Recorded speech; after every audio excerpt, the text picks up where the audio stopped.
Hi, good morning. ഇന്നത്തെ pre market റിപ്പോർട്ടിലേക്ക് പോവാം. മാർക്കറ്റ് വളരെ ഫ്ലാറ്റാണ്, പക്ഷെ സ്ലൈറ്റ്ലി ഗിഫ്റ്റ് നിഫ്റ്റിയൊക്കെ ചെറുതായിട്ട് നെഗറ്റീവാണ്. നമ്മുടെ മാർക്കറ്റിനകത്തും അത്ര നല്ല പോസിറ്റീവ് ഓർ നെഗറ്റീവ് ന്യൂസസ്, ഡെപ്തിലുള്ള നെഗറ്റീവ് ഓർ പോസിറ്റീവ് ന്യൂസസ് ഇല്ല. വറിയിങ് ഫാക്ടർ എന്ന് പറയുന്നത് ജെയിൻ സ്ട്രീറ്റിൻ്റെ ആ ഒരു ഇഷ്യൂ നമ്മുടെ മാർക്കറ്റിനെ നെഗറ്റീവായിട്ട് അഫക്റ്റ് ചെയ്യുമെന്ന് എനിക്ക് പേഴ്സണലി ഉണ്ട്.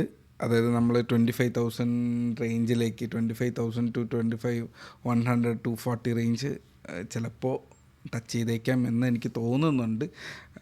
ബിക്കോസ് ഓഫ് അവരുടെ ഒരു ഡോർമൻ്റ് ആയിട്ടുള്ള ഒരു നേച്ചർ കാരണം.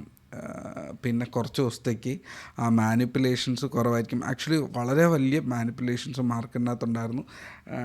അഫക്റ്റ് നമുക്ക് തന്നെ എവിഡൻ്റായിട്ട് കാണാൻ പറ്റാറുണ്ടായിരുന്നു.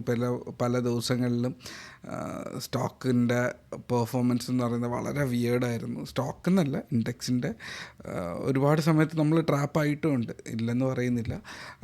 അത് പെർഫെക്റ്റ് അനാലിസിസ് ചെയ്താലും എടുത്ത ട്രേഡ് പിന്നീട് SL ഹിറ്റ് ചെയ്യുന്നത് കണ്ടിട്ടുണ്ട്. പിന്നെ നമുക്ക് മാനേജ് ചെയ്യാൻ പറ്റും. നമ്മുടെ ക്യാപിറ്റൽ എക്സ്പോഷർ വളരെ കുറവായതുകൊണ്ട് തന്നെ നമുക്കത് മാനേജ് ചെയ്യാൻ പറ്റും. എന്നാൽ ഫുൾ ക്യാപിറ്റലൊക്കെ ഇട്ട് ഓപ്ഷൻസ് ട്രേഡ് ചെയ്യുന്ന ആൾക്കാർക്ക് അത് വളരെ വേസ്റ്റായിട്ട് വന്നിരിക്കാനുള്ള സാധ്യതയുണ്ട്. അതാണ് അവിടെ പറഞ്ഞ് കേൾക്കുന്നതും. അങ്ങനെ ഒരുപാട് പേരുടെ കാശ് അവിടെ അതിനകത്ത് ട്രാപ്പായിട്ടുണ്ട് എന്നുള്ളത്. ഫുൾ നേക്കഡ് ഓപ്ഷൻസ് ചെയ്യുന്ന ആൾക്കാരുടെ പൊസിഷൻസ് സ്വാഭാവികമാണ്. നമുക്ക് അവിടെ ചെയ്യാൻ പറ്റുക എന്ന് പറയുന്നത്, പേഴ്സണലി നമുക്ക് ചെയ്യാൻ പറ്റുക എന്ന് പറയുന്നത്, നമുക്ക് മിക്സ് ആയിട്ടുള്ള പോർട്ട്ഫോളിയോ സെറ്റ് ചെയ്യുക എന്നുള്ളതാണ്. നമ്മുടെ ഗ്രൂപ്പിനകത്ത് എപ്പോഴും അത് തന്നെയാണ് ചെയ്തുകൊണ്ടിരിക്കുന്നത്. 80% എക്സ്പോഷർ നമ്മൾ സ്വിങ്ങിലത്തേക്കും 20% നമ്മൾ ഹൈ റിസ്കിലേക്കും ഇടാറുണ്ട്. നമ്മുടെ ഗ്രൂപ്പിനകത്ത് ഇപ്പോൾ പുതിയതായിട്ട് സെറ്റായിട്ട് വരുന്ന കമ്മോഡിറ്റി ട്രേഡിംഗ് ഉണ്ട്. ആക്ച്വലി കമ്മോഡിറ്റി ട്രേഡിംഗ് അത്യാവശ്യം നന്നായിട്ട് പോകുന്നുണ്ട്.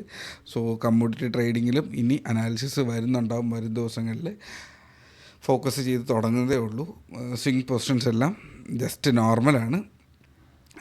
അപ്പോൾ നമ്മുടെ മാർക്കറ്റിൻ്റെ സിറ്റുവേഷൻ എന്ന് പറഞ്ഞു കഴിഞ്ഞാൽ, മാർക്കറ്റ് ഓൾമോസ്റ്റ് ഇതാണ് സിറ്റുവേഷൻ. മാർക്കറ്റ് ബ്രേക്ക് ഔട്ട് ചെയ്തോ എന്ന് കഴിഞ്ഞാൽ ബ്രേക്ക് ഔട്ട് ചെയ്തു. മാർക്കറ്റ് റീടെസ്റ്റ് ചെയ്യുന്ന ഒരു പാതയിലാണ്. പക്ഷേ ഈ ഒരു സിറ്റുവേഷൻ നെഗറ്റീവായിട്ട് നിൽക്കുന്നത് കാരണം ഈ ഒരു ബഫറിങ് റേഞ്ച് അവിടെ കിടക്കുന്നുണ്ടാവും. ഓക്കെ, ഇതൊരു ബഫറിങ് റേഞ്ചാണ്. ഈ ഒരു ബഫറിങ് റേഞ്ച് വരെ ചിലപ്പോൾ വന്നിട്ട് പോകാനുള്ളൊരു സാധ്യതയുണ്ട്. ബിക്കോസ് നമ്മളിങ്ങനെ റീടെസ്റ്റ് ചെയ്ത് ഹൈലി സ്ട്രോങ് ബ്രേക്ക് ഔട്ട് ആയിരുന്നു എന്നുണ്ടെങ്കിൽ ഇവിടെ റീടെസ്റ്റ് ചെയ്ത് ഇതായിരുന്നു ഇതിൻ്റെ ഒരു മൊമെൻറ്റം എന്ന് പറയുന്നത്. പക്ഷേ ഈ ജെയിൻ സ്ട്രീറ്റിൻ്റെ ഇഷ്യൂ ഈ ഒരു കയറിപ്പോകുന്ന ട്രെൻഡ് ലൈനെ തിരിച്ച് റീടെസ്റ്റ് ചെയ്യുമോ എന്നുള്ള ഒരു ഡൗട്ട് എനിക്കുണ്ട്. അധികം ഓപ്ഷൻസ് ചെയ്യുന്നൊരു വ്യക്തിയല്ല ഇപ്പോൾ ഞാൻ.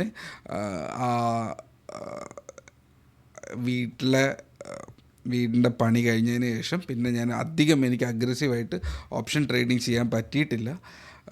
സോ അതിലേക്ക് കയറണമെങ്കിൽ എനിക്ക് ഹൈ മൊമെൻറ്റം ഒരു മാർക്കറ്റ് വേണം എന്നുണ്ടായിരുന്നു. നിങ്ങൾ സാധാരണ കാണാറുണ്ട്, ഒരു 8 ട്രേഡോളം ഒക്കെ പോകുന്ന ദിവസങ്ങൾ എനിക്ക് ഉണ്ടാവാറുണ്ട്. ലിറ്ററലി കഴിഞ്ഞ ഒരു 2-3 മാസം, 3 മാസമായിട്ട് വീടിൻ്റെ പണിയായിരുന്നു. ഒരു ലാസ്റ്റ് മന്തായിട്ട് നമ്മളവിടെ അഗ്രസീവായിട്ട് പൊസിഷൻ എടുക്കാൻ പറ്റാത്തൊരു സിറ്റുവേഷനാണ്. ഒരിക്കൽ ഒരു ബ്രേക്ക് എടുത്തു കഴിഞ്ഞാൽ അതിൽ നിന്ന് തിരിച്ച് വീണ്ടും ആ ഒരു അഗ്രസീവ് അഡ്രിനാൽ റഷിലേക്ക് എത്താൻ പറ്റുന്ന ഒരു സിറ്റുവേഷൻ അല്ലായിരുന്നു. അത് ഇതുവരെ എത്തിയിട്ടില്ല. അത് എന്താണെന്ന് എനിക്കറിയില്ല. ചിലപ്പോൾ ആ ഒരു മൊമെൻറ്റം മാറുന്നതായിരിക്കാം. നമുക്ക് മനസ്സ് അങ്ങനെ മൊമെൻറ്റം മാറുന്നതായിരിക്കാം. ഞാനിതൊക്കെ എന്തുകൊണ്ട് ലൈവിൽ പറയുന്നു എന്ന് പറഞ്ഞു കഴിഞ്ഞാൽ, ഇത് നിങ്ങളും ഈ ഒരു കാലഘട്ടം കഴിഞ്ഞു പോകുന്ന വ്യക്തികളാണ്. ഹൈലി അഗ്രസീവായിട്ട് ഓരോ മൊമെൻറ്റിലും സ്കാൽപ്പ് ചെയ്യുന്ന ഒരു വ്യക്തി ചിലപ്പോൾ സ്കാൽപ്പിംഗ് എന്നുള്ളതിൽ നിന്ന് കുറച്ചുകൂടെ പൊസിഷണൽ എന്നുള്ളൊരു സെറ്റപ്പിലേക്ക് പോകുമോ എന്നുള്ളത് എനിക്കറിയില്ല. ഞാനൊരു ട്രാൻസ്ഫോർമേഷൻ്റെ ഒരു വഴിയിലാണെന്ന് എനിക്ക് പേഴ്സണലി തോന്നുന്നുണ്ട്. അറിയില്ല, അത് കുറച്ചുകൂടെ ഫ്രണ്ടിലേക്ക് പോകുമ്പോൾ ഞാനത് ക്ലാരിഫൈ ചെയ്ത് തരാം. പക്ഷേ സ്വിങ് പൊസിഷനിൽ അഗ്രസീവായിട്ട് ക്യാപിറ്റൽ ആഡ് ചെയ്ത് കയറുന്നുണ്ട്. സോ ഓൾമോസ്റ്റ് ക്യാപിറ്റലിൻ്റെ ഡബിൾ ആയിട്ട് സ്വിങ് പൊസിഷനിലേക്ക്. സോ അതിലെന്തോ ഒരു മാറ്റം ഉണ്ടെന്ന് തോന്നുന്നു. ബിക്കോസ് നമുക്കിത് കൃത്യമായിട്ട് പറഞ്ഞു തരാൻ നമ്മളും ലൈഫിൽ എക്സ്പീരിയൻസ് ചെയ്തുകൊണ്ടിരിക്കുന്നതാണ്. നമുക്ക് അത്രയും വലിയൊരു നമുക്ക് പേഴ്സണലി ഒരു മെൻറ്ററിനെ ജീവിതത്തിൽ ഞാൻ കണ്ടെത്തിയിട്ടില്ല. സോ ദാറ്റ് അതിലേക്ക് പോകുമ്പോൾ മാക്സിമം സേഫ് ആയിരിക്കുക എന്നുള്ളത് മാത്രമേ ഞാൻ നോക്കാറുള്ളൂ. അപ്പോൾ സ്വന്തമായിട്ട് ചെയ്യുമ്പോൾ സേഫായിട്ട് ചെയ്യുക എന്നുള്ളത് തന്നെയാണ്. അപ്പോൾ സ്വിംഗ് മാർക്കറ്റിലേക്ക് വരുമ്പോൾ ക്യാഷ് ഡിപ്ലോയ് ചെയ്യുക എന്നുള്ളത് നമ്മൾ 24,000 റേഞ്ചിൽ നമ്മൾ ഡിപ്ലോയ് ചെയ്തിട്ടുണ്ടായിരുന്നു. 25,000 താഴെ 24,800 ഡിപ്ലോയ് ചെയ്തിട്ടുണ്ടായിരുന്നു. ഇനി ഏതാണ്ട് 25,500 മേളിൽ നല്ലൊരു ക്ലോസിങ് കിട്ടിയാൽ ബാക്കി ക്യാപിറ്റൽ ഡിപ്ലോയ് ചെയ്യണമെന്നുണ്ട്. ഞാൻ ആ സമയത്ത് പറയാം കയ്യിൽ ഏതൊക്കെ പൊസിഷൻ ഉണ്ട് എന്നുള്ളത്. ഇപ്പോൾ ലോസിൽ നിൽക്കുന്ന ഒരു പൊസിഷൻ എന്ന് പറയുന്നത് LIC എടുത്ത ഒരു പ്രൈസിൽ നിന്ന് 1.5% മേളിൽ ലോസിൽ നിൽപ്പുണ്ട്. ബാക്കി എല്ലാ പൊസിഷനും പ്രോഫിറ്റിലാണ് നിൽക്കുന്നത്. സെയിൽ ഇരിപ്പുണ്ട്, ടാറ്റ സ്റ്റീൽ, കുറേ സ്റ്റോക്സ് ഉണ്ട് അവിടെ. ഓക്കെ, SBI ഇരിപ്പുണ്ട്, 800 റേഞ്ചിൽ മേടിച്ച SBI ഇരിപ്പുണ്ട്. അങ്ങനെ കുറച്ച് സ്റ്റോക്സ് ഉണ്ട്. സോ നിങ്ങൾക്ക് ഇതെല്ലാം ബൈ പ്രൈസിൽ നിന്ന് 2-3% മേളിൽ മാത്രമാണ് നിൽക്കുന്നത്. മാർക്കറ്റ് ഈ ഒരു ഏരിയയിൽ നിന്ന് ബൗൺസ് ചെയ്യപ്പെട്ട് കഴിഞ്ഞാൽ നിങ്ങൾക്ക് ഈ സ്റ്റോക്കിലെല്ലാം സേഫർ എൻട്രീസ് കിടപ്പുണ്ട്. സോ നോക്കി നിങ്ങൾ ട്രേഡ് ചെയ്യുക. അപ്പോൾ ഇൻട്രാഡേ ട്രേഡേഴ്സ് ഈ ലെവൽസ് ബൗൺസ് ചെയ്യുന്നുണ്ട്. അറ്റ്ലീസ്റ്റ് ഈ ഒരു ഏരിയയ്ക്ക് മേളിൽ 25,520 മേളിൽ കയറിയിട്ട് സൈഡിനെ കുറിച്ച് ചിന്തിച്ചാൽ മതി.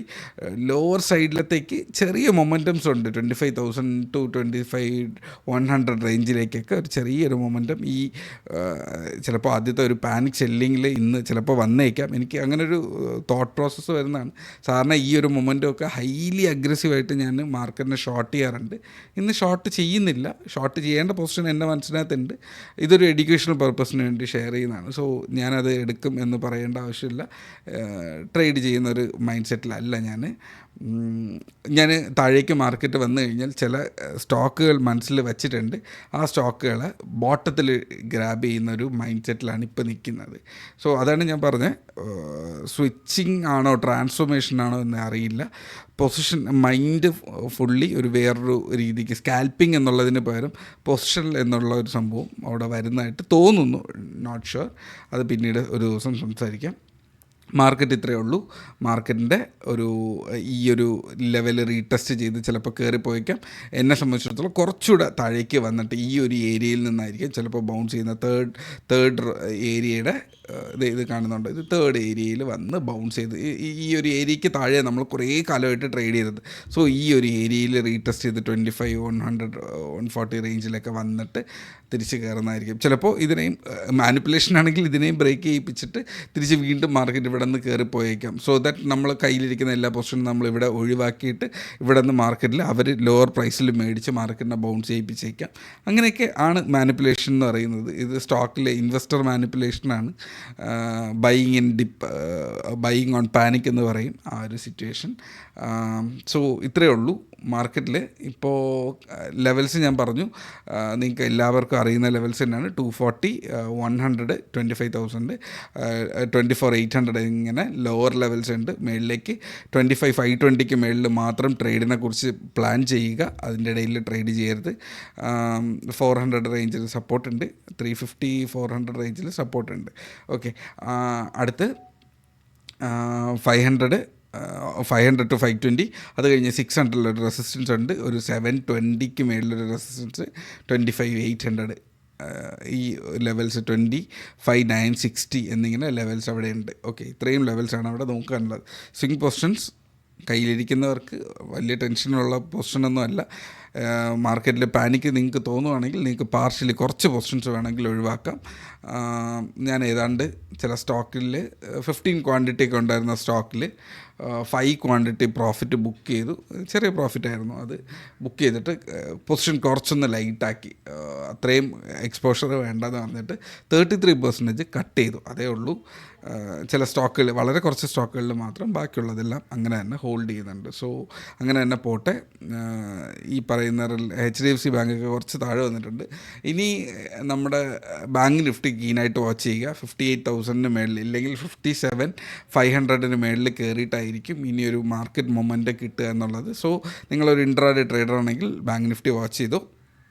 ബാങ്ക് നിഫ്റ്റിയിലെ ബുള്ളിഷ്നെസ് ആണ് റിയൽ മാർക്കറ്റിനകത്ത് വരാൻ സാധ്യത. വീക്കാവാനുള്ള സാധ്യതയുണ്ട് ബാങ്ക് നിഫ്റ്റി. സോ അതിനനുസരിച്ച് നിങ്ങൾ പ്ലാൻ ചെയ്യുക. സോ ഇന്നത്തെ അനാലിസിസ് ഇത്രയേ ഉള്ളൂ.